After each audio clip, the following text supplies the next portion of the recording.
Assalamu alaikum wa rahmatullahi ta'ala wa barakatuhu. Barkanmu da sake saduwa a cikin labaran na duniya daga nan Nijar TV Hausa.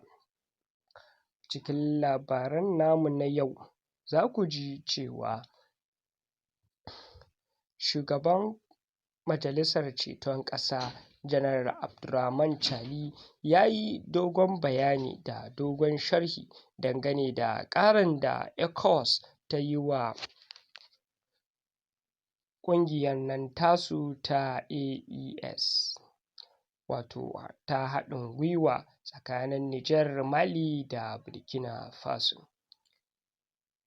Kafin labaran namu ya ci gaba, idan yau ka fara ziyarar wannan kafa namu mai albarka, ka danna mana subscribe sannan ka danna ƙararrawar sanarwa domin sanar da kai a duk lokacin da muka ɗaura bidiyonmu. Dangane da ficewarsu, ECOWAS ya ce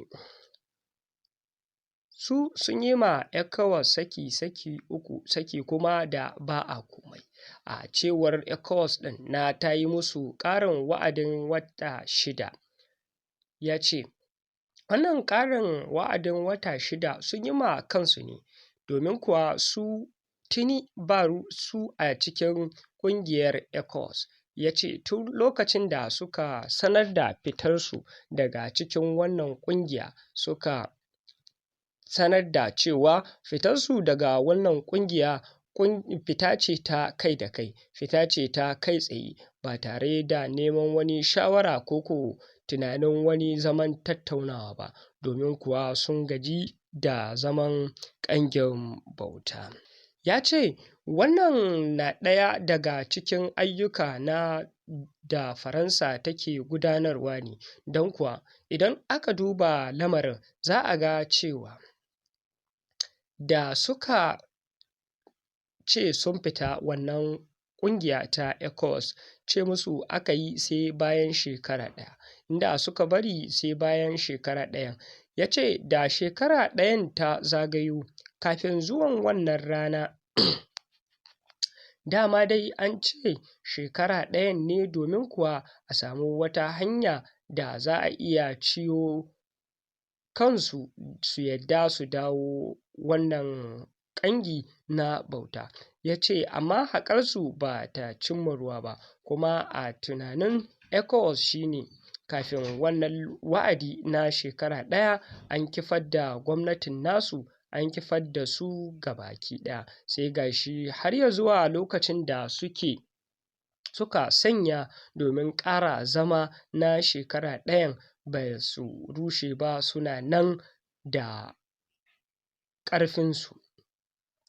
Ya ce kafin wannan lokaci da suka ga ba su samu nasara ba ko ta kowane fuska, ya ce akwai shugabannin ƙasa wanda suka tafi ƙasar ta Faransa domin su ji yadda za a ɓullo ma lamarin, domin ita ce uwa mai faɗa a ji. A cewarsa, shugaban ƙasar Najeriya Bola Ahmed Tinubu a kafin wannan zaman taro na ECOWAS ya gargaɗa ya zuwa ƙasar ta Faransa, inda kuma ya tafi ƙasar ta Faransa aka tattauna duk wani abu da aka tattauna, inda suka nuna cewa su wannan wa'adi da suka sa ba za kai ga wannan ƙasashe su cimma abin da suke son cimmawa ba, da haka su ƙara musu wa'adin wata 6, daga nan sai su san mene za su yi.